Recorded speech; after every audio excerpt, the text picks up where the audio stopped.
세계 최고 두뇌 최대 부호 성공 집단을 탄생시키는 유대 솔로몬 탈무드 제144장 토라의 진리가 있다. 측은해하는 마음을 마이모니데스는 카슈루트를 실시하는 동기를 건강 유지라고 했다. 이 주장은 2,300년 뒤에 부정되었다. 랍비 이츠하크 알라마는 그의 저서 이사악의 번제에서 마이모니데스의 생각을 논박했다. 음식물 규정의 목적은 결코 마이모니데스를 비롯한 몇 사람이 말하는 건강 유지나 신체의 치료는 아니다. 만일 그렇다면 삼류의학 논문에 불과해진다. 좋은 가문보다 좋은 교육이라든가 독일인이 종종 운운하는 음식물이 사람을 만든다라는 격언은 2000년 전에 필론이 코셔에 의한 음식물은 우리의 인격 형성에 영향을 끼친다라는 말과 상통한다. 필론은 음식물 규정이 식욕을 조절하기 위한 것이라고 했다. 모세는 스파르타식의 금욕을 논한 것은 아니지만 극단적인 부절제를 억제하려고 육식 중에서 가장 맛있는 돼지고기를 먹는 것을 금지했다. 나아가 육식성의 네발짐승이나 맹수를 먹는 것을 금지해 관대하며 친절한 마음을 기르도록 권했다. 또한 반추동물을 먹는 것에 상징적 의미를 담아서 인간은 배운 것을 되풀이하여 반추함으로써 지혜가 생겨 난해한 사상도 알 수 있게 된다고 했다. 좀 더 현실적인 설명으로서 음식물 규정은 유대인을 주위의 이방인으로부터 분리시키기 위한 것이라고 하는 사람도 있다. 이것에 진위는 접어두고 음식물 규정이 유대 민족의 동화를 막아준 강력한 사회적 요인이 되었던 것은 사실이다. 오늘날에도 코셔는 유대인이 여행 중이든 아니든 모임의 즐거운 얘기거리가 되고 있다.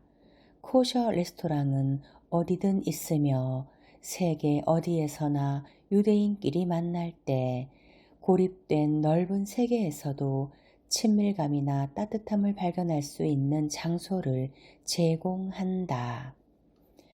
카슈루트의 또 하나의 설명은 상징적인 것에 있다. 오늘날까지도 히르시, 그랭펠트, 영국 인류학자 메어리 더글라스나 프랑스 구조주의자 장 솔레 등 많은 사람들이 그 해석을 하고 있다. 뒤에 두 사람에 의하면 음식물 규정이란 일종의 상징어이며 하느님의 거룩하심, 즉 이스라엘 민족도 거룩함을 공유할 책임이 있다라는 개념을 반영하는 언어라고 한다. 음식물 규정의 의미에 대해 여러 가지 통찰을 시도해서 알게 된 것은 토라가 인간에게 존엄성을 가르치려고 했다는 것이다. 이것이야말로 카슈루트의 가장 본질적이고 윤리적인 뜻이라고 하는 사람이 많다. 프라거와 테르뉴킨의 공저인 대중이 알고 싶어하는 유대교의 9가지 질문에서는 이런 생각을 발전시켜 코셔를 지키는 일이 도살하지 않고 음식을 얻으려는 이상주의, 즉 채식주의와의 절충이다 라고 논하고 있다. 행복을 만드는 유대 사고방식, 신이 내린 선물, 불만은 또 다른 불만을 낳는다.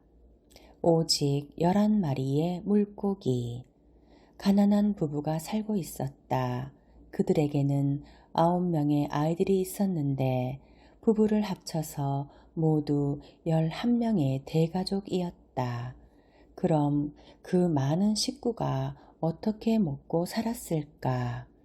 남자는 강으로 나가 물고기를 잡았는데 한 번도 11마리 이상의 물고기를 잡은 적이 없었다. 그의 가족은 매일 11마리의 물고기를 먹으며 살고 있었다. 아이들이 한 마리씩, 부부가 한 마리씩, 남편은 기도했다. 하느님, 물고기 한 마리로 어떻게 배를 채울 수 있겠습니까? 만약 우리 가운데 한 사람이 죽는다면 저는 2마리의 물고기를 먹을 수 있을 텐데 늘 한 마리밖에 먹지 못하고 있습니다.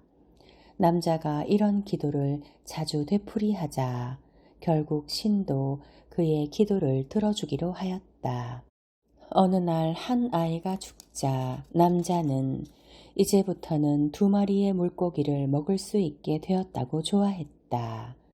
그런데 이튿날 강에 갔을 때 물고기는 10마리밖에 잡히지 않았다.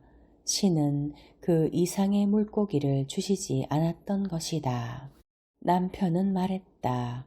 우리 식구가 11명이었을 때는 11마리의 물고기를 잡았는데 지금은 10명의 식구에 10마리밖에 잡히지 않는구나.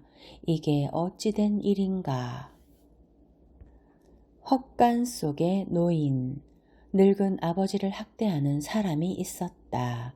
그는 아버지를 헛간 안에 가둔 뒤 바짝 마른 빵을 주고 누더기를 입혔다. 이 남자한테는 어린 아들이 있었다. 어느 날 소녀는 헛간 안에서 놀려고 그 안에 들어갔다가 누더기를 입은 한 늙은 남자를 보았다. 노인은 소년을 보고 몸을 오돌오돌 떨었다. 소년은 나중에 아버지에게 물었다. 헛간 안에 있는 노인이 누구십니까? 그 사람은 나를 키워준 아버지란다. 소년의 아버지가 대답했다. 이튿날 소년은 낡은 누더기를 많이 주워와서 그것을 아버지의 옷장 안에 걸었다. 아버지는 그걸 보고 화가 나서 소리쳤다. 이 누더기들을 다른 옷과 함께 걸어두다니 이게 무슨 짓이냐. 소녀는 말했다. 저는 아버지를 위해서 한 것입니다. 아버지가 늙었을 때 누더기를 찾아다니지 않아도 되도록 말입니다. 그것은 노인이 입는 것이라고 저에게 말씀하시지 않으셨습니까? 환생한 신부.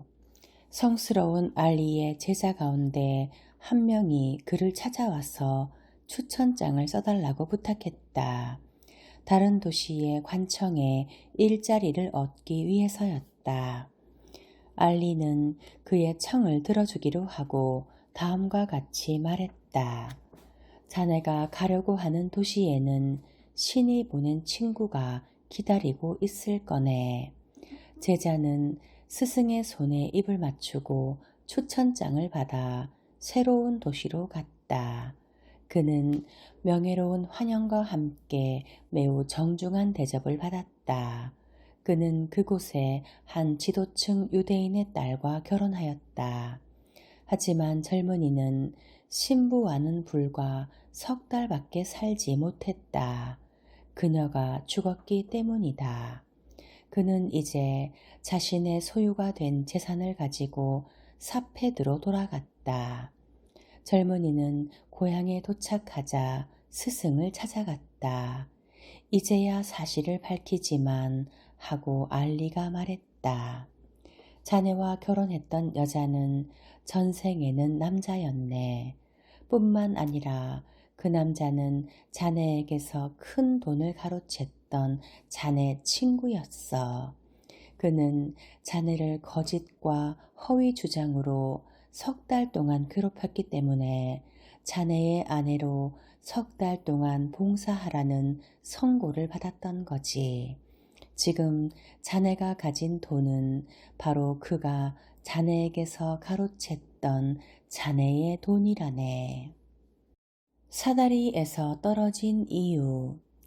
상인 둘이 이문이 높은 상품을 구입하기 위해 배를 타고 다른 도시로 가기로 했다. 그런데 출발하기 직전에 한 사람이 사다리에서 떨어져 큰 부상을 입고 여행을 할 수 없게 되고 말았다. 배의 출항을 연기할 수는 없었기 때문에 동업자는 다리를 다친 동료를 두고 혼자 배를 타고 떠났다. 남은 남자는 한미천 잡을 수 있는 기회를 잃은 불운을 탄식하며 신을 원망했다. 하지만 얼마 뒤 배가 승객 전원과 함께 침몰했다는 소식이 들려왔다. 그래서 상인은 자신의 다리를 다치게 하여 죽음에서 보호해 준 것에 대해 신께 감사하고 신을 의심한 것을 용서해 달라고 빌었다.